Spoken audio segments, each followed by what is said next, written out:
Hello, bastard viewers and people who've never heard of me. I'm your professionally miserable host, Winkers, and today we're talking about the Forbidden Sanctum. Now, for those of you unaware, likely because Calandra League soured your expectations of the game, Sanctum League is actually quite good. I am playing an Infernal Blow Slayer, using two-handed swords and crit scaling with some Ancestral Protector Totem Love to make use of a potential double 6-link setup. Currently, I have 2 4-links in early maps, and it's feeling good.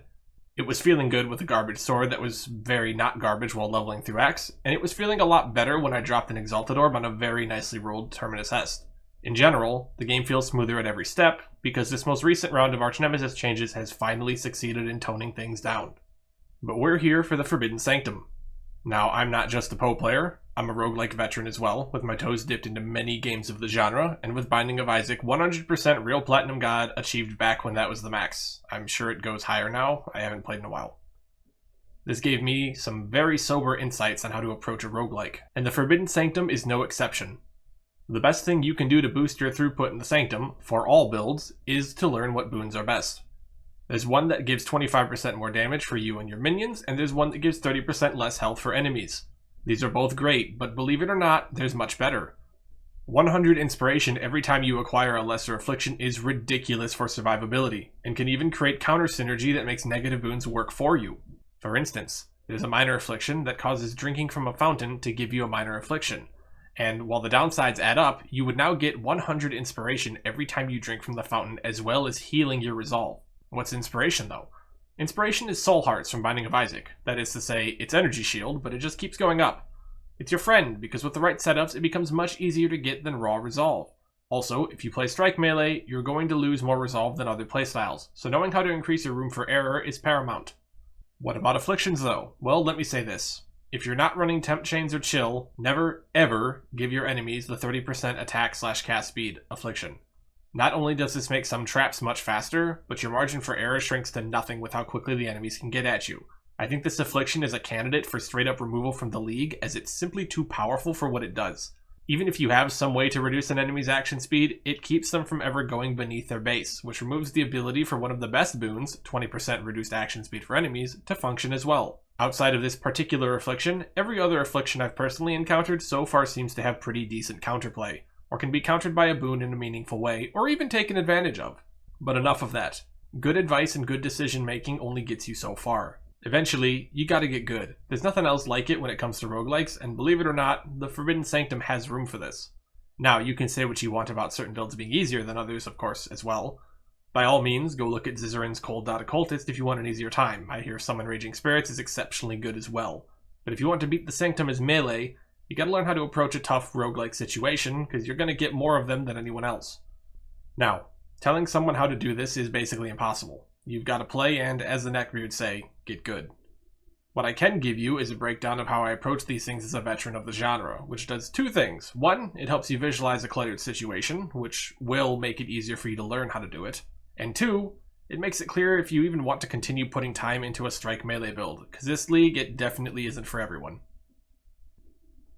We begin on the 3rd floor, with a defeat all the guards room. These are tough, as you have to defeat every unique mob before proceeding, and that puts some demands on your build. It's also a good example of why not having good damage really hurts you in the Sanctum, regardless of the build you're playing. Damage is key here. Survivability is definitely second fiddle. Things in the Sanctum really aren't great at killing you outright, so just being able to kill them quicker will help you a lot. Things begin pretty simply. I ignore the smaller mobs, and I get right to our first pack of guards. On the bottom right here, we have a Frost Spellcaster with a Ice Crash move mixed in. This one is very advertised, we'll get to that in a moment. On the left here, we have one of 2 shield-wielding melee mobs.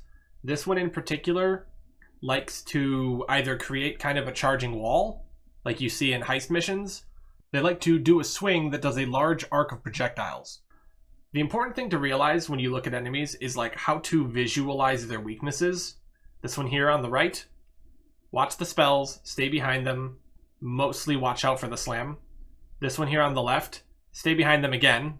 Obviously, getting behind that enemy is always a good idea, but getting behind this one in particular is most important because all of his attacks are front-facing. First thing I do is I get my totems down and I start fighting. I'm immediately moving and not staying still. Because the ice character, as you were seeing, likes to shoot projectiles all over the place. This is a mess on the screen, but what's important, and I'll try to back this up for a second. What's important is that right about here, they go up. That tells me that they're going to slam, but most importantly, it tells me that I can just leave. They're not anything to worry about, and this guy's almost dead. So I immediately abandon him and go to finish off that guy. And at this point, you'll notice the one on the left here I started to charge. That's why I leapt over them to behind them. And this is probably easier with Flame Dash to avoid getting hit, but it's fine. All the same, generally this seems to work. I'm behind them now. They're almost dead. I'm a Slayer. They call it 20%. You can see my video player struggling incredibly to give any sort of a clear picture. The slam has gone off, though. It's very large. This is a mess. I'm over here now, killing them. And at this point, I've realized there's actually another mob up here, a duplicate of the Deathly Archmage here, doing their ice abilities. So I'm watching out, doing best I can. And as you can see, Herald of Purity is really great for these because you can use your heralds like a shield. You can do the same thing with the totems. You want to have lots of bodies in the room to cover things up. So I get on this one. I watch. If I see them get high, I generally get a little more active with my movement, but they weren't going to crash in time, so I was fine. All right. New guard. This one likes to cast fire spells. Very easy opponent. You see them go for this move, and it's scary. This thing will chunk you and destroy you. It's the Crimson Archmage, apparently. They're just fire mage to me, in my mind. When they go for this move, that's a huge opening to attack. You can set up and beat the snot out of them in that moment. Then you just got to remember once they're done to move. Move constantly, leap slam around them, flame dash around them, whatever you use. I like leap slam because you really need to be able to move a lot, and you can keep holding your attack as you're leap slamming around them. Also, you gotta have tons of attack speed as a melee character these days, so it's actually quite quick. I move on, I go look for new stuff. Oh, I'm sorry, I've already found one. This is the Miner.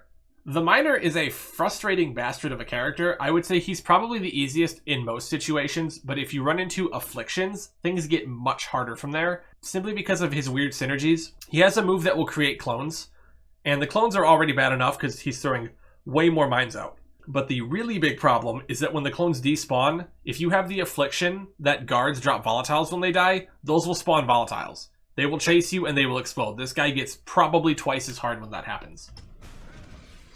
As you can see, though, I kind of just get on top of him. I move around a lot, and wherever he appears, I just don't stand in the same place.